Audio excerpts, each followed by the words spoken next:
Mga kabunyog, mga kababayan, magandang araw po sa inyong lahat. Welcome po sa isa na namang episode ng ating talakayan dito po sa ating YouTube channel na Attorney Enzo Bunyog. Napapanood rin po tayo sa ating Meta page, Facebook page na Informador. Kung hindi pa po kayo nakasubscribe sa Attorney Enzo Bunyog YouTube channel, subscribe na po kayo. Kung hindi pa po kayo naka-follow sa Informador Facebook or Meta page, follow na po kayo. Dito mga kabunyog sa mga social media platforms ko na ito, medyo mahaba-haba ang talakayan natin. Kaya subscribe na po at follow na po kayo. Magandang araw. Ito mga kabunyog, nakatalukbong sina Diskaya. Itong si Diskaya, no? Si Sara Diskaya at saka yung mga DPWH officials na kinasuhan doon sa ghost project ng DPWH sa Davao Occidental. Hmm, ah, Nakatalukbong sila, oh, tingnan niyo.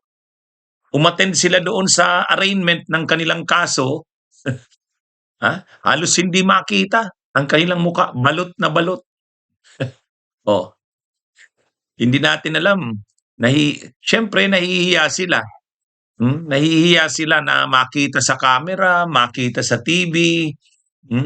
Pero kung hindi sila guilty, alam nilang wala silang sala, hindi sila mahihiya.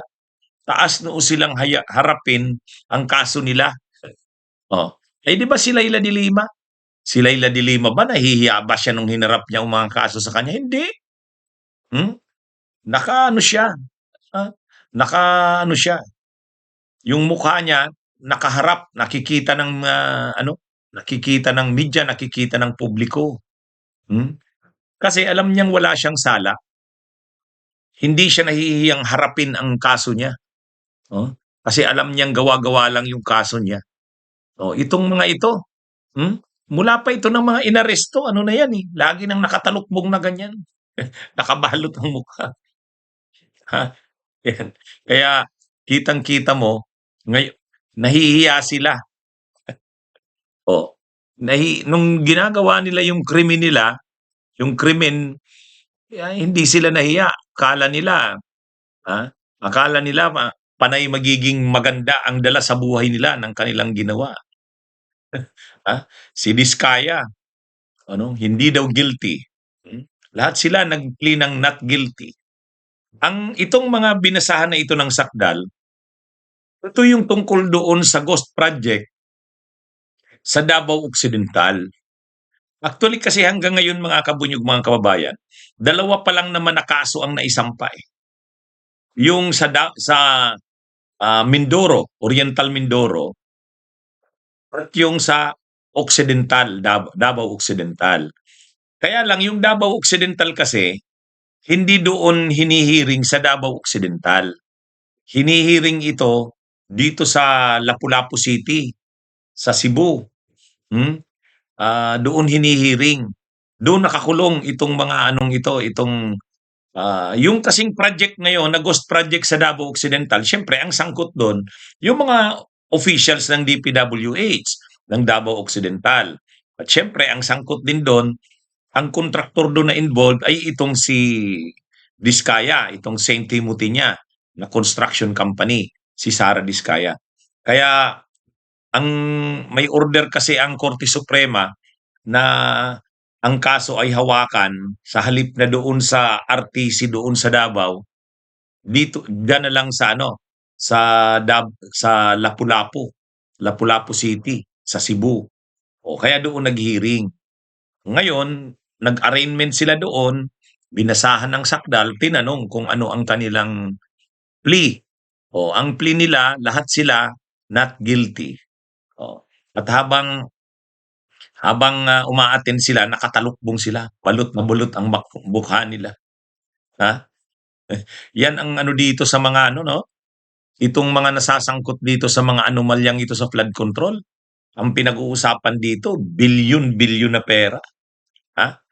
Ang bawat kontrata yata, mababa na ang 50 million, bawat kontratang nai-involve na yan dyan. 50 million, 75 million, may 100 million. Sa isang kontrata lang.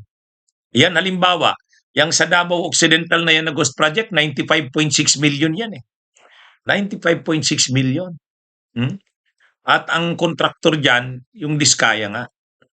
Ngayon, siguro nung pinaghahati-hatian pa nila yung kanilang kickbacks dyan, yung, yung nakuha nila dyan sa project lang na yan, ang laki ng nakuha ng mga DPWH officials na yan sa kanila Diskaya. Hmm? Ang laki, kaya tuwang-tuwa sila. Ay di ba nung ini-interview nga ni Julius Babaw at ni Corina Sanchez si Diskaya, ah, ano siya, proud na proud siya doon sa kanyang mga yaman, sa kanyang luxury cars, pati yung payong doon sa kanyang Rolls Royce. Pero ngayon, ayan, nahihiya na. Oh, nahihiya na. Isa pa lang yan. Yang Diskaya, yan sila Sara Diskaya at yung asawa niyang si Corly Diskaya, marami yang kakaharapin na kaso. Ngayon kasi, isa pa lang yung naisampa. Yung palang tungkol sa ghost project sa Davao Occidental. Pero sa susunod na mga araw, tatambakan niya ng kaso si Diskaya. Kaya hindi na yan makakalaya. Hindi na yan makakalaya. Kahit pag-bail, hindi yan makakapag-bail. Hmm?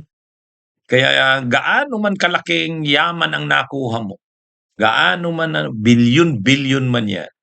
Pero sa ngayon, nakakulong ka, hindi mo ma-enjoy ang ano mo, ang kalayaan sa buhay. O yan yung mga nararanasan yan.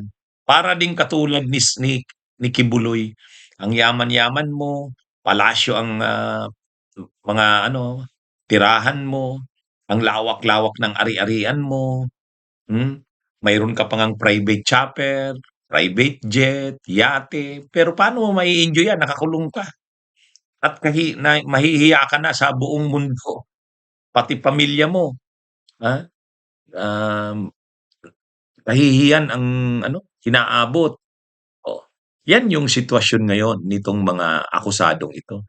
Kahit yung mga officials na yan ng DPWH na nasangkot diyan. Oh, nung naghahatian sila niyan sa ano niyan, sa hatian sa kickback niyan, tuwang-tuwa sila, ang saya-saya nila, dami nilang pera. Tingnan niyo na lang doon si Alcantara.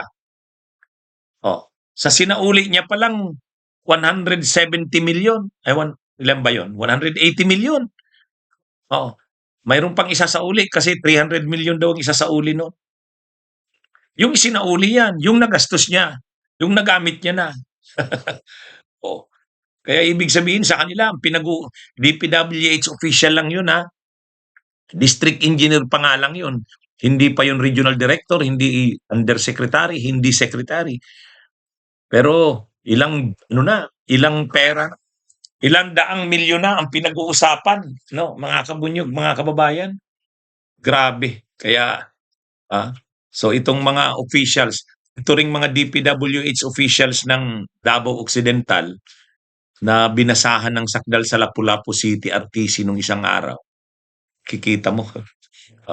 Siyempre hiyang-hiya sila na ano niya, kaya nagtatalukbong sila ng mukha. Ngayon, kung hindi sila guilty diyan, hindi sila magtatalukbong ng mukha, haharapin nila 'yan. Haharapin nila 'yan. Kaya lang tingnan niyo.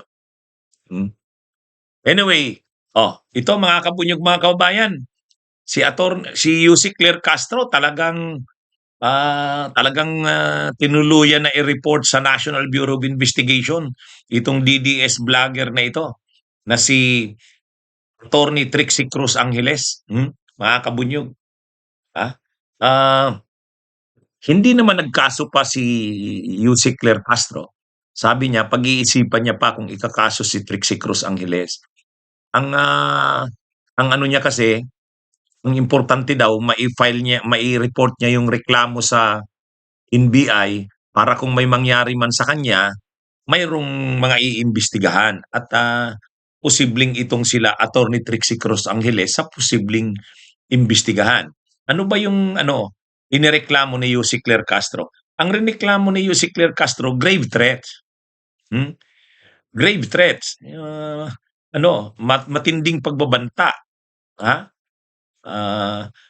Kasi, kasi yan mayroon kasing Facebook account itong si Trixie Cruz Angeles saka yung isang Amid Paglinawan.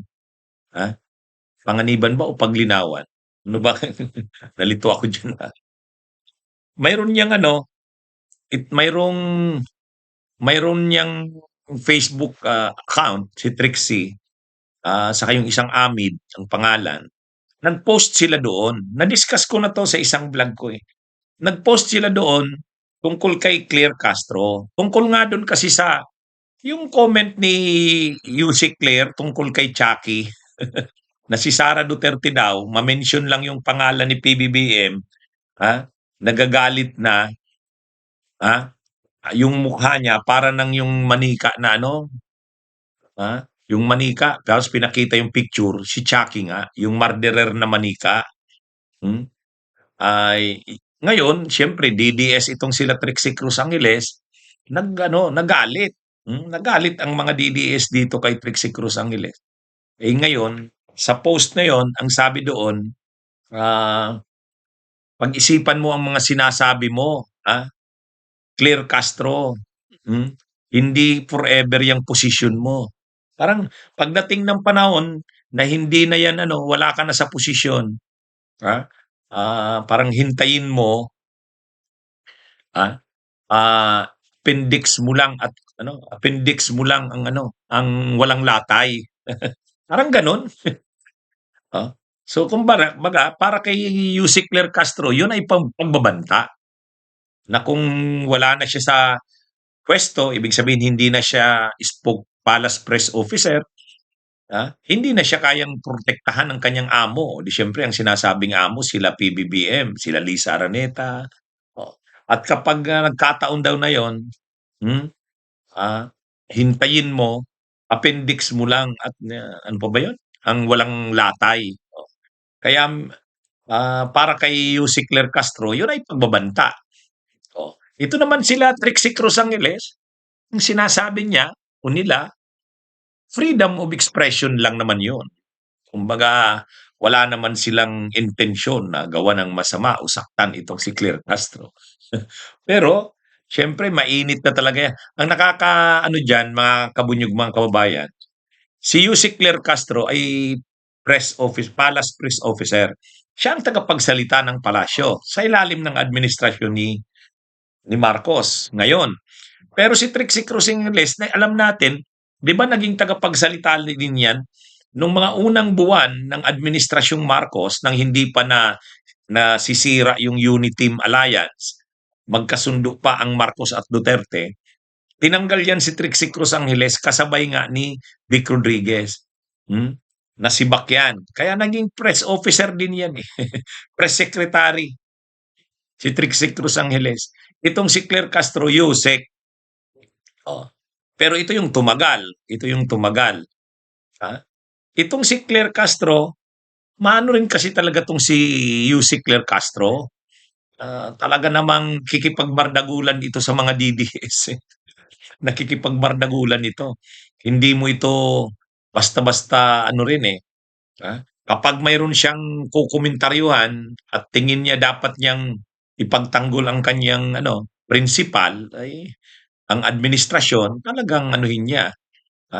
Ito kasing mga DDS din, itong mga DDS, ano rin sila eh, napipikon sila sa mga ginagawa ni Claire Castro.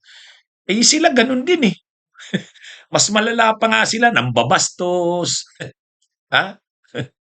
Oh. Eh ngayon, pag sila yung ginawa ng ano pa nga yung comment ni Yusek Claire Castro? Sabi ni Yusek Claire Castro, ano ba yun?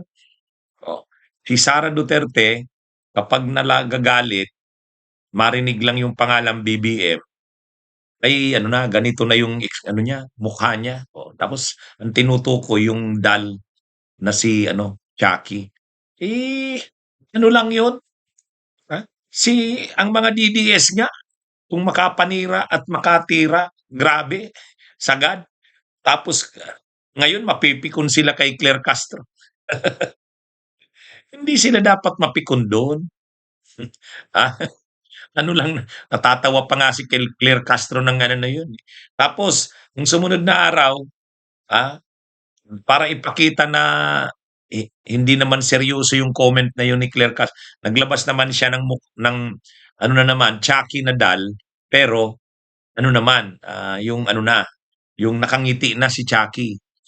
Sabi niya, "Oh, hindi naman puwede namang si Chucky ay ganito yung mukha." Oh. Kaya anyway, umiinit yang ano na yan nila Claire Castro at Trixie Cruz Angeles. Pero si Claire Castro kasi, ito kasi yung spokesperson na hindi tulad nung mga nakaraan na mga, yung dati kasi yung, ah, Presidential Communications Office ng Malacanang, hindi naman pumapatol sa mga issue-issue, na binabato ng kampo ng Duterte at ng mga trolls at vloggers ng Duterte at supporters ng Duterte. Ngayon, si Yussi Claire Castro talagang sinasagot niya, ha? Ha? At saka ang sipag niyang mag-press briefing, lagi siyang may ano talaga sa media, may nasasabi. Oh, at pagtatanggol niya talagang administrasyon, siyempre yun yung trabaho niya, eh. Ay dapat ito rin namang mga DDS, 'wag mapikon, 'wag mapikon. Eh, sab ano yan, eh, sa ginawa na yun ni Yussi Claire Castro, ang tindi na ng kanilang komentaryo. Galit na sila. Galit na galit sila kay Claire Castro. Ganyan ang mga DDS, eh. Yung talagang lumalaban sa Duterte, galit na galit sila. Hmm. Pinoprotektahan nila yung Tatay Digong nila, sila Sara, no? Na akala mo naman sila Sara at sila Digong ay hindi rin matindi kung makapagsalita, nagmumura, nambabasta. Ah, ewan ko dito sa mga DDS na 'to. Anyway, abangan na lang natin ang kung anong mangyayari diyan. Basta sabi ni Yussi Claire Castro, hindi niya 'yon pinalampas, ka yung ginawa nila Trixie Cruz Angeles. Anyway, mga kabunyog, mga kabayan, mainit na balita ngayong araw. Lumabas na, lumabas na ang arrest warrants ng Regional Trial Court ng Laguna tungkol dito sa mga sa kaso ng mga missing sabungeros. Matagal na nating hinihintay itong paglabas na ito ng arrest warrants. Nung December pa ito, eh. Bago pa nagpasko, maagang mga unang linggo pa lang ng December, final na yung kaso, eh. Kaya nga ine-expect natin nung December, sabi natin marami yatang makukulong, hindi lang mga politiko, pati yung mga pulis na kinasuhan doon sa missing sabungeros, pati si Atong Ang, aarestuhin bago magpasko. Kaya lang hindi nangyari kasi hindi nga lumabas ang arrest warrants. Pero ngayon lumabas na ngayong araw, lumabas na yung arrest warrants. Ano 'yun? 18 ang inisyuhan ng arrest warrants. Na ito yung mga akusado. Ang kaso sa kanila ay kidnapping with homicide. Kidnapping o kaya serious illegal detention with homicide. Yan yung mga kaso nila. Ang mga kinasuhan ay karamihan mga pulis. Mga pulis, may mga official ng pulis. Ito yung mga pulis na naging kasangkapan di umano nila Atong Ang sa pagdukot, pagpatay sa mga sabungeros. Matagal na 'tong kaso na 'to. Ngayon lang talaga ito gumulong, eh, ngayon lang gumulong. Ngayon, siyempre ginagawa lahat nila Atong Ang na hindi sila makasuhan diyan, pero hindi nila napigilan. Talagang natuloy ang kaso. Kaya ngayon may warrant of arrest na sa kanila. Ang hindi natuloy yung kaso kila Attorney Caroline Cruz, yung abogado nila Atong 'yan, eh, at saka yung kasusyo niyang abogada. At saka yung si Gretchen Barreto, hindi kasama sa kinasuhan. Pero sabi ng prosecutor sa resolution nito, hindi ibig sabihin na hindi sila kakasuhan. Wala lang matibay pang ebidensya sa kanila. Without prejudice na pwede silang kasuhan kung may mga ebidensya ng makita laban sa kanila. Pero ang may matibay na mga ebidensya talaga, prima facie evidence at reasonable certainty of conviction, itong kila Atong Ang. Doon sa mga pulis, official na pulis at mga tauhan ng pulis na kasangkapan doon sa nangyaring pagdukot at pagpatay sa mga missing sabungeros. Matagal nang pinaglalaban 'yan, yung hustisya diyan. Kasi marami 'yan. Ilan po ba yang missing sabungeros na 'yan? ano? Ito'y sinubaybayan, itong kasong ito, kaya actually hinihintay talaga kung kailan maaaresto sila Atong Ang. O ito na nga, lumabas na. Yung mga pulis at saka yung ilang sibilyan na sangkot, naaresto na. 50 na.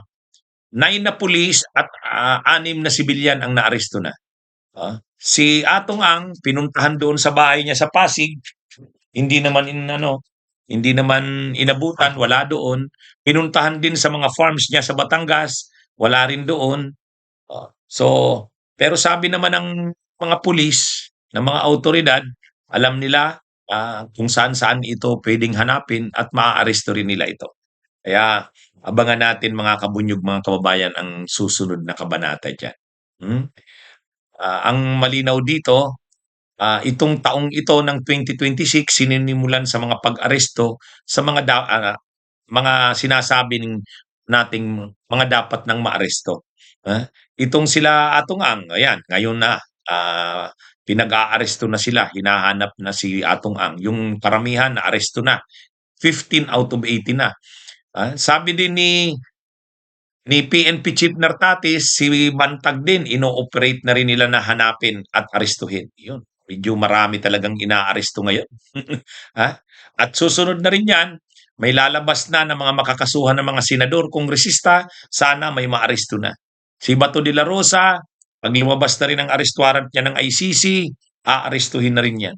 Kaya itong susunod talagang mga araw, maraming arestuhan na mangyayari, mga kabunyog, mga kababayan. Yan po. Magandang araw sa inyong lahat at mabuhay po tayo.